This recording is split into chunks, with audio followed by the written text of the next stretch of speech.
குருவுக்கு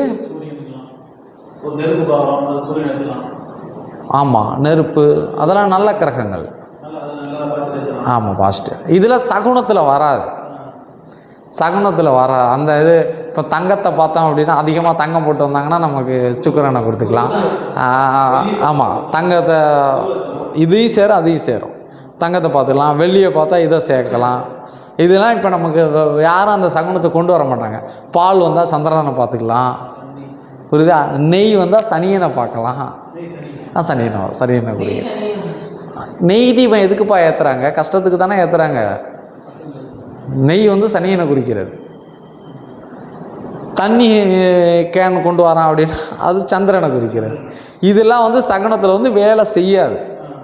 நான் சொல்லுவேன் உங்களுக்கு புரியாது. தண்ணி கூட எடுத்துகிட்டு வர்றது போகிறது இதெல்லாம் இப்போ நின்று போச்சுன்னு சொல்கிறாங்க.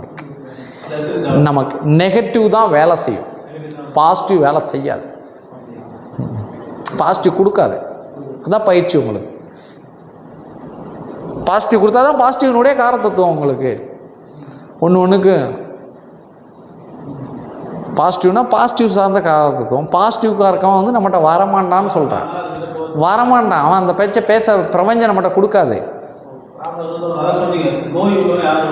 நோய் உள்ளவன் மட்டும் தானே ஹாஸ்பிட்டலுக்கு வருவான்.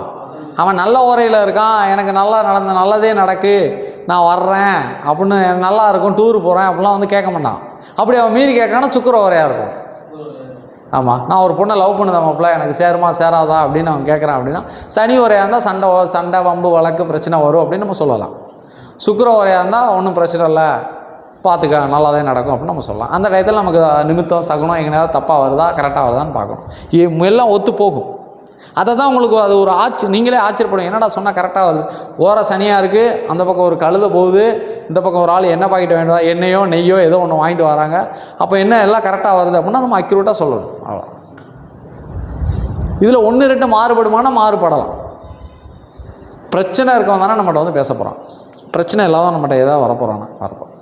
இது எதுக்கு நான் சொல்கிறேன்னா, இதெல்லாம் நம்ம மாந்திரிக கிளாஸுக்கு போவதுக்கு முன்னால் முடிவு பண்ணக்கூடிய சில சுச்சமாக வழிமுறைகள். மாந்திரிகத்துக்கு முன்ன நம்ம முடிவு பண்ணணும்.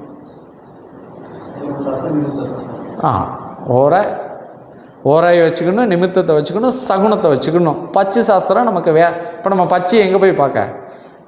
பச்சினா கிளி குருவி அந்த அதெல்லாம் நமக்கு இப்போ நமக்கு ஆளே.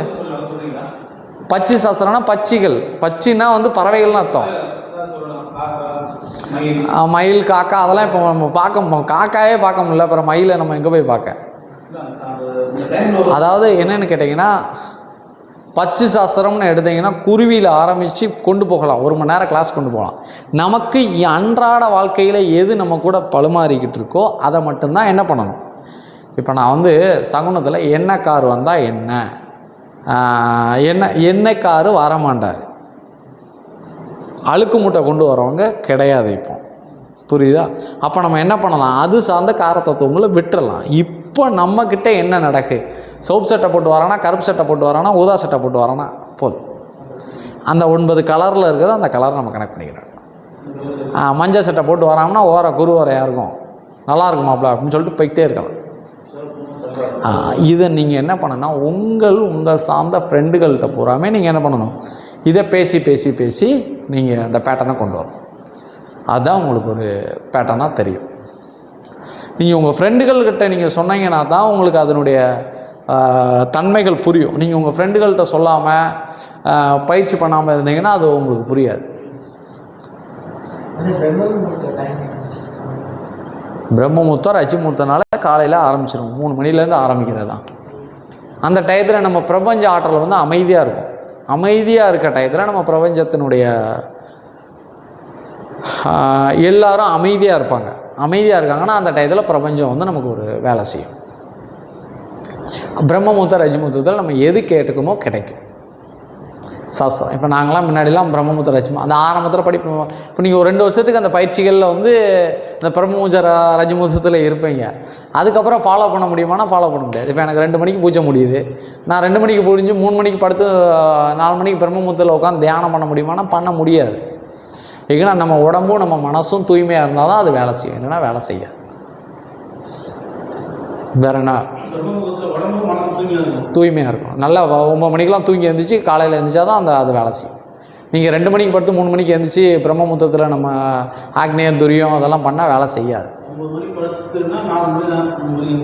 ஆமாம், பண்ணால் தான் அது வேலை செய்யும், இல்லைன்னா வேலை செய்யாது. அதெல்லாம் பிரச்சனை இல்லை. யோகா கிளாஸை பொறுத்தவரை தியானம் இதுக்கெலாம் நம்ம அப்படி பண்ணுறது நல்லது, சுத்தமாக பண்ணுறது நல்லது. நம்ம உடம்புல பிரபஞ்சத்தினுடைய ஆற்றல் தானே. இப்போ நீங்கள் பேசுகிறீங்க, நானும் பேசுகிறேன், செல்லு எப்படி நமக்கு ஒருத்தர் வார்த்தைகள் வருது, அது மாதிரி சில ஆற்றல் நமக்கு இருக்கும். இப்போ சொன்னீங்க இல்லையா, பஸ்ஸில் போகையில் எனக்கு துடிக்கி, ஏதாவது கோயிலுக்கு போகையில் அது எனக்கு ஓப்பன் ஆக போகுது. அதனுடைய அறிகுறி ஒன்றும் இல்லை நண்பா. நான் ஒரு விஷயத்தை வந்து இது இப்படி இருக்கும்னு சொல்லுறதுக்கு நீங்கள் அதில் ஒரு சின்ன ஒரு புள்ளியாக தெரிஞ்சால் தானே உங்களுக்கு அதை நீங்கள் பயிற்சி பண்ணதுக்கு ஆர்வம் இருக்கும்.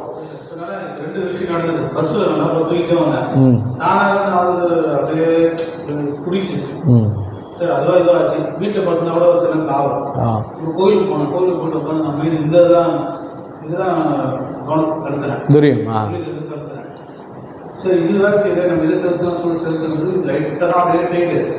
ஆனால் டக்குன்னு பார்த்தா இது பயங்கரமாக அளவு புரியுது வேகமாக. ஒரு தந்தை புது ஒரு நிலை புரியுது வேகமாக. இந்த சிம்பிள் நல்லா பயிற்சிக்கு கொண்டு போகிறீங்க. இப்போ தானே நம்ம கிளாஸ் ஆரம்பிச்சிருக்கோம், போக தான் போகும். ஓரை நிமித்தம் சகுனம் இதை வச்சு பயிற்சி பண்ணிக்கிட்டே வந்தால் இப்போ வந்து உங்களுக்கு வந்து ஆக்னியமும் துரியத்தையும் தான் நான் உங்களுக்கு ப்ராக்டிஸ் கொடுத்துக்கிட்டு இருக்கேன். ஆனால் இந்த இடைப்பட்ட டயத்தை நான் என்ன பண்ணுறேன், இந்த ஜோதிட சாஸ்திரம் இந்த பிரபஞ்சத்தினுடைய ஜோதிடத்துக்கிட்ட போகலை. நம்ம ஜோதிடத்தின் உள்ள இன்னைக்கு சிலவங்க பார்க்குறாங்க இல்லையா, ஜாதகத்தை பார்த்து பிரட்டாமலே பார்த்து சொல்லிக்கிட்டு இருக்காங்களா, அதை சில அருள்வாக்கு சொல்கிறவங்களாம் இந்த பேட்டர்னை தான் முடிவு பண்ணுறாங்க. அதைத்தான் இப்போ நம்ம லைட்டாக உங்களுக்கு நான் சொல்லிக்கிட்டு இருக்கேன். வேறு என்ன டவுட்டு? வேறு டவுட்டுங்களா சொல்லுங்கள். அது ஓன் டைம், நீ எவ்வளோ நேரம்னாலும் உட்காந்து பண்ணலாம் அது. ஆனால் ஒரு 2 நிமிஷம் வந்துட்டு போயிடுச்சுன்னா அதுக்கப்புறம் திரும்ப வராது. டக்குன்னு ஆகிட்டு அதுக்கப்புறம் அது வராது. அது அப்படியே ஒரு நாளைக்கு ஒரு 5 நிமிஷம் 10 நிமிஷம் பண்ணால் போதும். மணிக்கணக்காக பண்ணணும் அப்படிங்கிறதெல்லாம் தேவை. நீங்கள் எல்லாமே இந்த கைக்குள்ளே கொண்டு வரீங்களா, நெத்தி கொண்டு போகிறீங்களா, உச்சிக்கு கொண்டு போகிறீங்களா, இதை தொடர்ந்து பயிற்சி பண்ணிடுது. அடுத்தடுத்து இன்னும் அதில் நிறைய இருக்குது. ஆனால் என்னை பொறுத்தவரை நீங்கள் டெஸ்ட் பண்ண ஆரம்பிச்சிடணும். இப்போமே டெஸ்ட்டு பண்ணால் தானப்போ உங்களுக்கு தெரியும். டெஸ்ட் பண்ணாமலே நீங்களே வச்சுக்கிட்டு இருந்தால் அது எப்படி தெரியும்? அதை ஓப்பன் பண்ணணும். அது என்னடா நம்ம இப்படி கரெக்டாக சொன்னோம் அப்படிங்கிறது நீங்கள் ஆச்சரியப்படலாம். எந்த குருநாதராவது எவனாவது சாமி பாருன்னு எவனுமே சொல்ல மாட்டான். சாமி பாருன்னே சொல்ல மாட்டான். நான் உங்களுக்கு அதை ஆனால் இது மாந்திரிகத்தினுடையது கிடையாது. மாந்திரிகம் அந்த ஆக்னியம் துரியம் தான். அதுக்கு முன்னே இதை தயார் பண்ணுறேன். உங்களுக்கு ஒரு கான்ஃபிடென்ட் வரணும், உங்களுக்கு ஒரு நம்பிக்கை வரணும் அப்படிங்கிறதுக்கு தான் இந்த இதுகளை நான் சொல்கிறேன். பிரபஞ்சம் அப்படி தான் கொடுக்கும் அப்படிங்கிறது. ஓரே நிமித்தம் வந்துடும். உங்களுக்கு அடுத்த கிளாஸில் வந்து வாஸ்து, சில சிம்பிளாக வாஸ்து சொல்லிடுறேன். வாஸ்துக்கள் தெரியுமா உங்களுக்குலாம்? வீடு வாஸ்து தெரியணும். தெரிஞ்சால் தானே நம்ம சாமியாருங்கிறத வெளிப்பட முடியும். தானே நான் வீடு கட்டுறேமாப்ல அப்படின்னு அவங்களோட ஒரு வீடு கட்டுறோம்னு ஒரு நண்பர் சொல்கிறாரு அப்படின்னா, வாஸ்து அவன் நான் பார்க்குறேன் அப்படின்னு போய் அங்கே வாஸ்து பார்க்க போகிற இடத்துல தான் அங்கே என்ன பிரச்சனை இருக்குது, அங்கே சாமி இருக்கா, அந்த இடத்துல முன்னாடி ஏதாவது பிதைச்சி வச்சுருக்காங்களா, போயிருக்காங்களா அப்படிங்கிறத நமக்கு தெரியும். வாஸ்து தெரிஞ்சால் தானே அவன் நம்மளை கூப்பிட்டு போவான் வீட்டுக்கு. நம்ம சாமி பார்க்குறேங்கிறது முதல்ல எப்படி தெரியும்? எல்லாத்துக்கும் எப்படி தெரியும் நீங்கள் சொல்லுங்கள். இப்போ என்கிட்ட படிச்சுட்டு போய் நீங்கள் வீட்டுக்குள்ளே உட்காந்துருந்தா உங்களுக்கு எப்படி தெரியும்?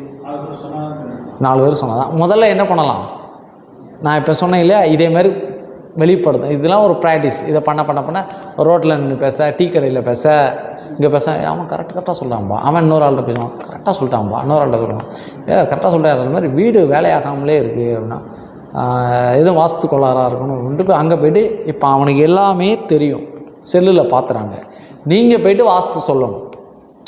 இந்த இடத்துல பாத்ரூம் வந்தால் என்ன பெற, அவனுக்கு என்ன பண்ணணும்னா இந்த இடத்துல பாத்ரூம் வைக்கணும், வாயு மூலையில் பாத்ரூம் வைக்கணும், குபேர மூலையில் பெட்ரூம் வைக்கணும், அக்கினி மூலையில் கிச்சன் வைக்கணும், ஈசானியில் தண்ணி வைக்கணும்னு அதைத்தான் அவன் படிச்சிருப்பான்.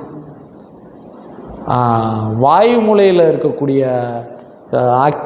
வாயு மூலையில் இருக்கக்கூடிய பாத்ரூம்பு அக்னிக்கு வந்தால் என்ன பிரச்சனை, என்ன நோய் கொடுக்குன்னு நமக்கு தெரிஞ்சுக்கணும். இது அங்கே போச்சுன்னா, உணவு போச்சுன்னா அதுக்கு என்ன நோய் வரும்னு தெரியணும். அதை நம்ம சொல்லையில் அவன் ஆச்சரியப்படுவான். நம்ம போயிட்டு உள்ளே போயிட்டு போனதும் இந்த வீடு கட்டின ஆனதுக்கப்புறம் உனக்கு அல்சரு, பைல்ஸு சம்மந்தப்பட்டது, வயிறு சம்மந்தப்பட்ட நோய் பெரிய அளவில் வந்திருக்கணுமே அப்படின்னு நம்ம சொல்லுவோம். ஆமாப்பில் கரெக்டாக வந்துச்சு, எப்படி கரெக்டாக சொன்னேன் அப்படிமா. நம்ம வந்து என்ன பண்ணணும், அந்த வாஸ்து மாறி இருக்கிறத வச்சு சொன்னால் 100% வேலை செய்யும்.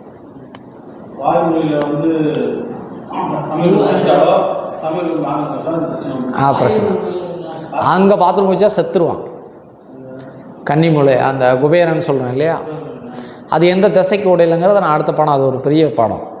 அதை அந்த பேட்டர்னை முதல்ல தெரிஞ்சுக்கணும். தெரிஞ்சுக்கிட்டா தான் என்ன பண்ணலாம், அடுத்த குழுவுக்கு போக முடியும். வாஸ்து உங்களுக்கு தெரியுமா வாஸ்துனா? டக்குன்னு முடிக்கணும்.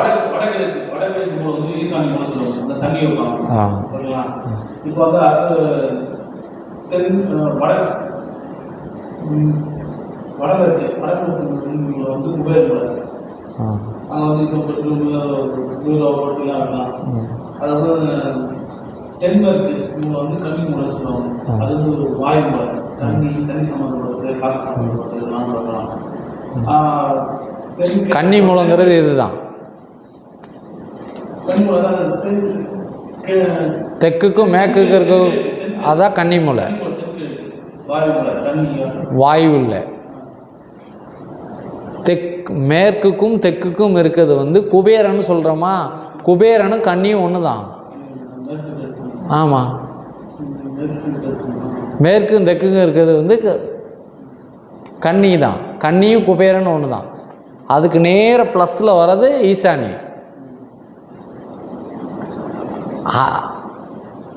4 திசை தெரிஞ்சால் போதாது. 4 திசையினுடைய பேட்டர்ன், எது எவ்வளோ காடு போகலாம், இது எங்கே வரலாம், இது எங்கே வரலாம், இது எங்கே வந்தால் பிரச்சனை, இது எங்கே வந்தால் பிரச்சனை நம்ம தெரிஞ்சு வச்சுக்கணும்.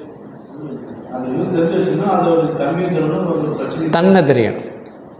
நம்ம வந்து எங்கே இருந்தாலும் திசைகள் மாறும். சரி, ஒரு ஊருக்கு போகிறீங்க, எப்படி நம்ம திசையை கண்டுபிடிக்கிறீங்க சொல்லுங்கள். விநாயகர் ஒரு இடத்துல மட்டும்தான் மாறி இருக்கார். எங்கே விநாயகர் இருக்காரோ அந்த விநாயகரை வச்சு நம்ம பேட்டர்ன் பண்ணிடலாம். சூரியன் மாறும். சூரியன் என்ன பண்ணும், அப்படியே தெற்க பார்த்து போகும் சில டைங்களில், அப்படியே வந்து வடக்க பார்த்து போயிடும். அப்படியே வடக்கிருந்து வந்து மறுபடியும் சென்ட்ரலில் நிற்கும். அதான் சித்திரை 1. புரியுதா உங்களுக்கு? அதான் சித்திரை 1. கரெக்டாக கிழக்க ஒதுக்கியில் சித்திரை மாதம்.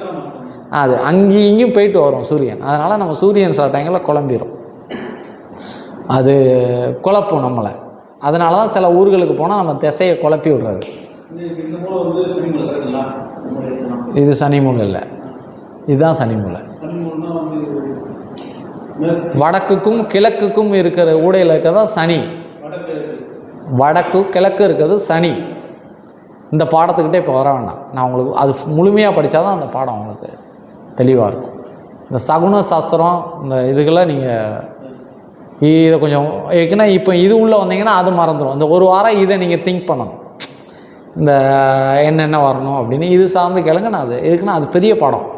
ஒரு நாள் கிளாஸு ஃபுல்லாகவே வாஸ்துவில் இருக்கும். வாஸ்துக்கு மாதக்கணக்காக வாஸ்து படம் ஓடிக்கிட்டு இருக்கு. நான் அப்படிலாம் இல்லை, வாஸ்து மட்டும். இப்போ நான் சொன்ன மாதிரி இந்த இடத்துல அந்த இடத்துல என்ன வைக்கணும், பாத்ரூம்பை எப்படி வைக்கணும், கோப்பை எப்படி வைக்கணும், கிச்சனை அக்கினி மூலையில் வச்சா அடுப்பு எந்த பக்கம் வைக்கணும், ஸ்டோர் ரூம் எந்த பக்கம் வைக்கணும், ஜீனி எந்த பக்கம் வைக்கணும், சிங்கு எந்த பக்கம் வைக்கணும், பாத்ரூமுக்குள்ளே போய் கோப்பை எந்த பக்கம் வைக்கணும், சேவிங் பண்ணுற கண்ணாடி எந்த பக்கம் போடணும், தண்ணி எங்கே வடிகால் வரணும், தரப்புடையில் எந்த இடத்துல 1 இன்ச்சு குறையணும், மனையடி சாசனம் எத்தனை மனையடினா மனைவியினுடைய காலடி சாசனம் தான். 12 இன்ச்சு வெள்ளைக்காரன் வந்து கட்டு போனான்னா அது கிடையாது. அதெல்லாம் வாஸ்துவில் வரணும். வாஸ்து படம் இது ஒரு பெரிய படம், ஒரு 4 சப்ஜெக்ட் அது. இதெல்லாம் துல்லியமாக தெரிஞ்சாதான் நம்ம ஒரு இடத்துல போய் பார்க்க முடியும். ஆமாம், ஒரு வீட்டுக்கு வாஸ்து பார்க்க போனாலே அவங்க 3000 4000 வாங்கிட்டு வரலாம். சும்மா போயிட்டு இந்த இடம் இப்படி இப்படின்னு சொல்லக்கூடாது. அதை சொல்லணும். உனக்கு இந்த இடத்துல வச்சுன்னா இந்த பிரச்சனை வரியா, இந்த பிரச்சனை உனக்கு வந்துடணுமே நீ வீடு கேட்டல அப்படின்னா அவனுக்கு வந்திருக்கும். மாற்றி வச்சா மாற்றி கரெக்டாக பர்ஃபெக்டாக இருந்தால் அந்த இடத்துல கரெக்டாக இருக்கும். ஓகே, இந்த இடத்துல சிங்க வைங்க, இந்த இடத்துல அவன் மாற்றி வச்சு நம்ம சொல்லணும். சொல்கிறது கரெக்டாக இருக்கணும். அடுத்த வீட்டில் சொல்கிற மாதிரி இருக்கணும். யாருக்கு எந்த வாசல், எந்த நடப்படி, எந்த செடி வைக்கணும், முன்னால் எதிர்த்து வரையில் எந்த கனி மரம் இருக்கணும், பின்னாடி எந்த பக்கம் இருக்கணும், முன்னாடி காம்பவுண்ட் சுவர் எல்லாம் சேர்த்து ஒரு சப்ஜெக்ட். வாஸ்து ஒரு நாள் கிளாஸ் ஃபுல்லாகவே வாஸ்து தான். எதுக்கு இப்போ நான் அதுக்கிட்ட போனோம்னா அது நிறைய பாடம் உங்களுக்கு குழம்பிடும். அடுத்த கிளாஸில் உங்களுக்கு வாஸ்து தான். வாஸ்து முழுமையாக தெரிஞ்சு வாஸ்து கம்பல்சரி எழுதி வச்சுக்கிட்டா நல்லது.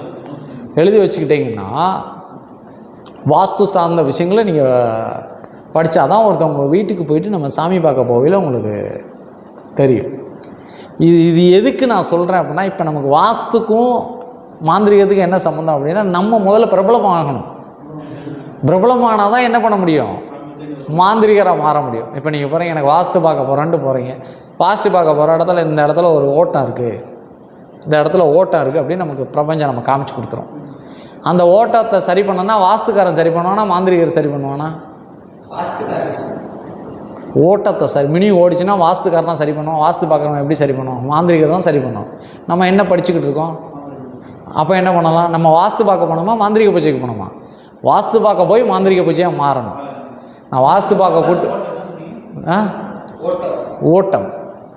ஓட்டம்னு ஒன்று வரும். முனி ஓட்டம், கருப்பு ஓட்டம்லாம் சொல்கிறாங்களா, அதை நிப்பாட்டணும். எப்படி நிப்பாட்டணும்? மாந்திரிகரை கூப்பிடணும். அப்போ நம்ம இறங்குவோம். இல்லை போனால் இந்த மாதிரி எனக்கு ஒரு ஓட்டம் இருந்துச்சு, அதை நிப்பாட்டி கொடுத்துட்டாப்புல. அவர் கெட்ட சக்தி சுற்றும். இல்லை கீழே ஏதாவது கோயில்கள் இருந்துச்சுன்னா நமக்கு சில வைப்ரேட் தெரிஞ்சிடும். ஆதி காலத்தில் கோயில்கள் இருந்தால் தெரிஞ்சிடும். அதுதான் அந்த அக்னியந்துரியம். அதுக்கு இப்போ நான் உன் வீட்டில் ஏதாவது கோளாறு இருக்குது, கோயில் இருக்குது, உன் வீட்டில் பேய் இருக்குது, ஏவல் இருக்குது, நான் உன் வீட்டுக்கு வரேன்னு சொன்னால் அவன் நம்மளை ஏற்றுக்கிட மாட்டான். இவன் ஏதாவது குழப்பி விட்டு போயிடுவான் அப்படிமா. வீடு கட்டிக்கிட்டு இருக்கோம், வாஸ்துலாம் கரெக்டாக பண்ணுறேன் மாப்பிள்ள அப்படின்னா, ஓரளவு தெரிஞ்ச அளவு சொல்லு, நான் வேணா வரேன்ட்டு ஃப்ரீயாக போகணும். என்ன பண்ணணும்? ஃப்ரீயாக போயிட்டு அவனுக்கு நல்லா வாஸ்துலாம் பார்த்து கொடுத்துட்டு வந்து அவன் என்ன இருக்கான்லாம், இந்த பையன்தான் வாஸ்து பார்த்தாப்புல நல்லா கரெக்டாக சூப்பராக பார்த்தாங்க அப்படின்னா. ஒருத்தர் வீடு கட்டுறோம்னா சும்மா முதல்ல நம்ம முதலீட்டாக என்ன பண்ணணும்?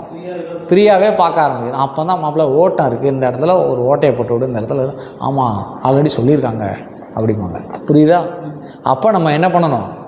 பிரபலமாகிட்டே இருக்கும். அப்புறம் இல்லை கொஞ்சம் வீட்டுக்கு கொஞ்சம் பர்சனலாக பார்க்கணுமே அப்படின்னா, சரி அப்படி என் பூஜை ரூம் நான் முத்து போட்டு பார்க்கணும்னு சொல்லி அதுக்கப்புறம் தான் என்ன பண்ணணும்? அதை பார்க்கணும். முதல்ல நம்ம வெளியே வரணும். வெளியே வரணும்ல, எப்படி வர முடியும் உங்களால்? சொன்னால் தான் ஏதாவது ஒன்று சின்னதை சொல்லதுக்கு தான் உங்களுக்கு நான் ப்ராக்டிஸ் கொடுக்குறேன். சொல்லுங்கன்னு ப்ராக்டிஸ் கொடுக்க காரணமே இதுதான். சொன்னாலே போதும். அதுதான். வேற என்ன சார்ந்த டவுட்டுகள்? அதெல்லாம் ஜோதிடம் சார்ந்தது. நம்ம கிளியர் பண்ணணும். நம்ம எந்த கோயிலுக்குமே நம்ம போக சொல்ல தேவையில்லை. நம்ம தான் கிளியர் பண்ணணும்.